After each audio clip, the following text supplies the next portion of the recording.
you start with the railroad? 1947. As what? Well, I started actually as a night clerk, cleanup man, janitor, sort of, at Victorville. And that was in June of 47. And then in early September, I transferred over and became a train order operator. At that time, the clerks and the operators each had their own union and their own seniorities rosters, so you couldn't belong to both of them at the same time.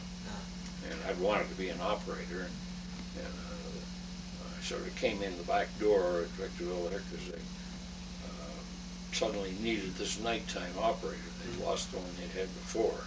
Did that require knowing Morse code? No, not for the clerk part, but but yes, when I became an operator, I'd been learning the code, and it actually goes back a year to 1946. I rode the train up to Summit to spend a few days in the Pacific Railroad Society's ex-funeral streetcar to Scanso. How do you spell that? Descanso, and that means rest or repose in Spanish. And I'd been up there once or twice, just briefly at Summit, and knew it was up there, and so that's what took me to Summit more than anything else was the streetcar. And so I rode the train up one day and brought a cot to sleep on and some grub with me, and that very first afternoon I went down to visit at the depot, and Railfan was working there, named Bob Wagner, and the regular operator Bob Beck was off on an extended sick leave, and so Bob Wagner was working off the extra board and assigned there till the other fella came back, and so we sort of hit it off. He was a rail fan, and I'd go down there every evening and visit with him, and he'd show me a little bit of things that the job required, and I made some comment to him that I sure liked it up at Summit. I felt a lot better up there. I lived in Los Angeles with the smog, and my health wasn't all that good in LA. And up there at Summit with nice clean air, and I was just like a different person. So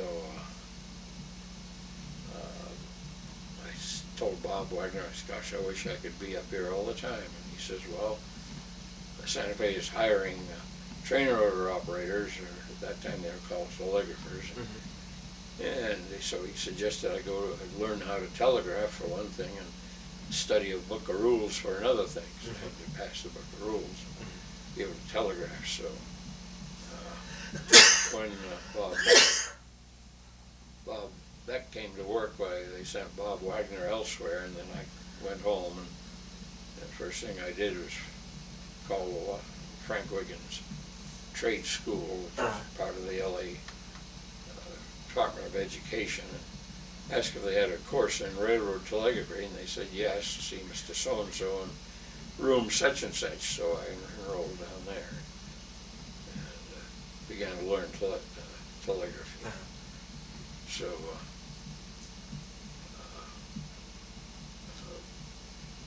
in hindsight, I should have, if I'd stayed a few more weeks, I would have got better at telegraphing, but the following March, when I learned that Bob Wagner was back working between Summit and Victorville, I just wanted to get up there and go with him and, sort of be his apprentice.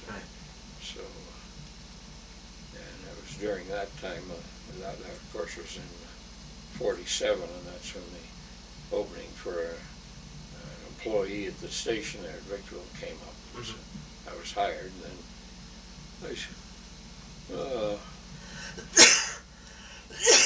contacted the chief dispatcher in San Bernardino, at that time he hired all the operators, and I'd met him once before, and so he suggested, he says, what you should do to, I told him I wanted to become an operator, and he says, well, why don't you work this job that you're on now for 60 days, and after 60 days, why, send a letter to the superintendent saying you'd like to transfer over. So essentially that's what had happened. And I established my seniority on September 5th of 1947 as an operator.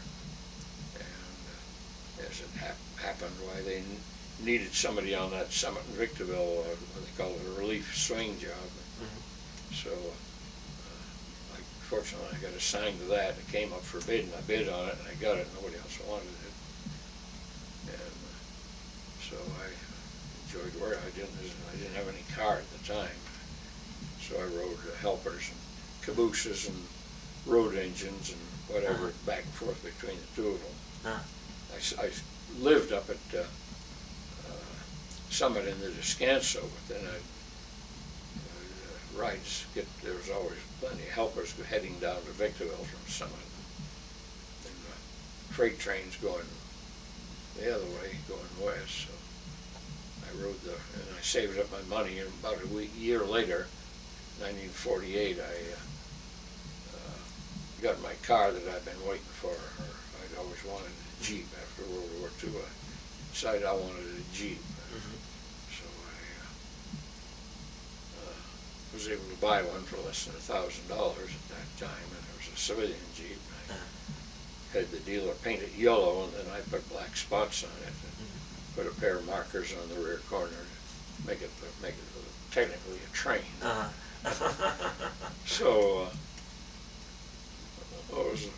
everybody knew me. Since I worked both at Summit and Victorville, all the crews knew me, and so it was sort of a great job to have. After about a year later, in '49,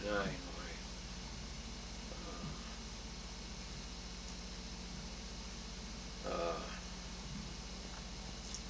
trying to think now what to say, but question, when you're a telegrapher, did you have to do that by ear, or did it print out on a tape, the various dots and dashes? Just your ear. And what we used it for the most part, was Western Union telegrams, of which at Victorville we had a lot of them, and at Summit hardly.